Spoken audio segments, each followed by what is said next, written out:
마태복음 25장은 마지막 날 임하게 될 그 종말에 대한 설명을 해주는 장입니다. 인자가 모든 천사와 더불어 영광에 둘러싸여 올 때 모든 민족을 불러 모을 것입니다. 그런데 거기에는 양과 염소로 구분한다는 것입니다. 함께 신앙생활을 하고 있는 우리 가운데서도 여전히 진짜가 있고 가짜가 있을 수 있음을 말해주고 있습니다. 오늘 말씀에 보면은 영도 가짜가 있음을 말해줍니다. 하나님의 영이 있는가 하면 악한 영도 있다라고 하는 것입니다. 그러니까 두 가지 조심해야 되는 것입니다. 모든 것이 귀신이 행하였다라고 하는 것과 귀신은 이 땅에 존재하지 않는다는 그 두 가지 표현을 우리는 배격해야 됩니다. 진짜와 가짜가 존재하는 이 세상에서 우리에게 가장 필요한 게 뭘까요? 분별하는 것입니다. 어떤 것이 진짜고 어떤 것이 가짜인지를 분별하는 것입니다. 오늘 요한이 왜 우리에게 분별하라고 하는 이 명령을 하였어요? 1절에 보니까 거짓 예언자가 세상에 많이 나타나기 때문이다. 당시는 영지주의자들이 이런 거짓 선생 역할을 했습니다. 영적인 지식을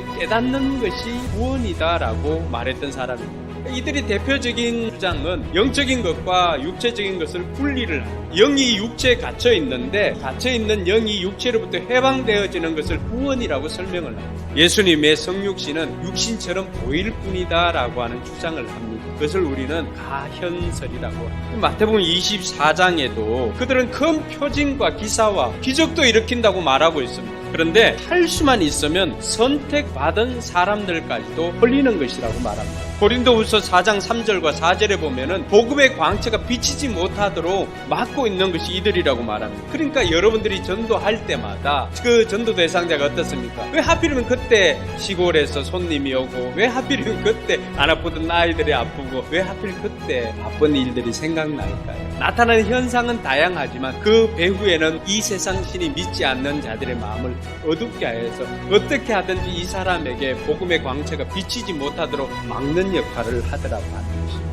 베드로전서 5장 8절과 9절에 보면은 정신을 차리고 깨어있으라고 권면하고는 악한 마귀가 어떻게 한다고요? 우는 사자처럼 삼킬 자를 두루 찾아다닌다고 그렇게 말합니다.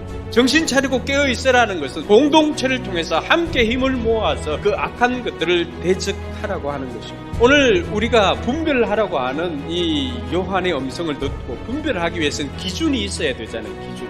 2절과 3절에 보면은 영을 분별하는 기준이 뭐라고 말하는 거죠? 예수 그리스도입니다. 말씀이 기준이 되어야 하는 것입니다. 예수 그리스도에 대해서 어떻게 말하는가? 그것이 우리의 영적인 시금석이 되어야 할 것입니다. 그리고 5절 6절에 보니까 오늘 요한이 우리에게 한 가지 더 가르쳐주는 것은 하나님에게서 난 사람들은 하나님의 말을 하고 세상으로부터 난 이는 세상의 말을 한다라고 했습니다. 교회를 다닌다고 해서 다 진짜가 아니라 교회를 다니고 있으면서 일상에서 육신으로 오신 예수님을 그의 삶을 통해서 볼 수 있는가가 너무나 중요한 진짜와 가짜의 판단 여부라고 가르쳐주고 있습니다. 여러분, 이렇게 진짜와 가짜가 대립을 하고 있는데 진짜와 가짜의 전쟁터가 어디일까요? 세 곳입니다. 먼저 생각입니다. 악한 생각을 촉발시키고 거기에 악한 생각을 더하게 하는 것이 마귀가 사용하는 전략입니다. 하나는 열등감과 죄책감.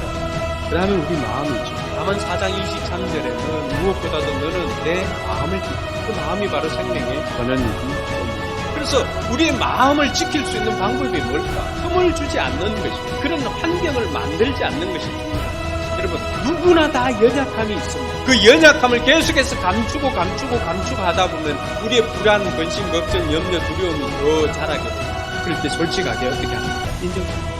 신앙에도 마찬가지입니다. 그것 가지고 하나님께 나아가서 그 관계를 통해서 결국에는 약함이 하나님의 능력이 임하는 통로가 된 줄 믿으시기 바랍니다. 그럼 우리는 어떻게 진짜와 가짜를 구분할 수 있습니까? 첫 번째는 진짜에 더 집중하는 것입니다. 그리고 위패 감별하는 분들이 일상의 대부분을 진짜를 더 연구하는 것입니다. 말씀을 채워넣으시고 말씀과 예수 그리스도 그분이 우리로 하여금 진리에 서게 만듭니다. 둘째는 육체로 나타나는 신앙생활. 아무리 오래 신앙생활을 해도 내 삶으로 육체로 그 신앙을 살아내지 못하면 세상이 어떻게 바뀝니까? 진짜와 가짜의 부분은 이 땅에서 어떻게 살았는가입니다. 이번 한 주간이고 육체로 오셔서 이 땅에서 섬김과 희생과 나눔의 삶을 살았던, 순종의 삶을 살았던 그 예수님의 삶을 우리 삶으로 육체로 살아내는 저와 여러분들이 되길 주님의 이름으로 축원합니다. 마지막으로 우리 소속을 알아야 됩니다. 우리는 하나님에게서 낳고 그 하나님이 우리 속에 계시니까 우리가 있는 그 현장에 예수 그리스도의 이름으로 선포하는 것입니다. 왜요? 우리 안에 있는 이가 세상에 있는 이보다 크다고 말씀해 주셨습니다. 악한 전쟁을 하지만 이미 이기는 전쟁이라고 말해주고 있습니다.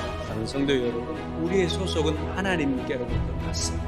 우리 안에 있는 이가 세상에 있는 이보다 크십니다. 이 사실을 믿고 가짜에 휘둘리지 말고 말씀대로 진짜를 붙잡고 승리하는 저와 여러분들이 되길 주님의 축원합니다.